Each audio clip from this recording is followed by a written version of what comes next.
I'd like to talk to you here about automated valet parking type 2, AVP2.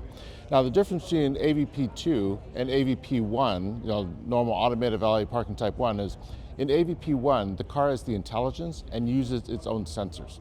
With AVP2, instead, the infrastructure has the sensors, and the infrastructure has the computer to manage the control of the car, kind of a remote operation for the vehicle there.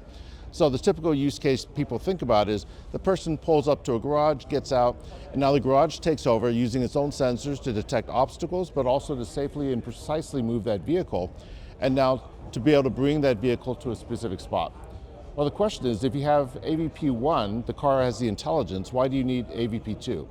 And this is really to handle those white spaces. So imagine going to a football game or a concert, and they have you park on the grass, or they have you park in a dirt lot. There's no markings there. And the sensors on the vehicle itself cannot determine exactly what to do, or if there's dynamically changing rules. For example, if this parking garage had part of the floor closed, well, the car would not know this until it ran into the barrier that said, okay, you can't go past this one area. But the garage would know this. The nice thing is the garage can then direct all of the vehicles to exactly the place where it needs to have these cars parked. Well, why Continental? What do we actually need in the car? And you hear everybody talking about the software-defined vehicle, but the software-defined vehicle is only there for the benefit of how do we use the hardware in the car. So we have communications, ADAS computer systems, we have the places to put the applications like our high-performance computers, and of course we've been making sensors for many, many years. That's all that's needed in the car, no new hardware, but if you add on the infrastructure sensors and the infrastructure control, you've now enabled the capability to move this vehicle around, especially in those cases where AVP Type 1 is not able to handle this.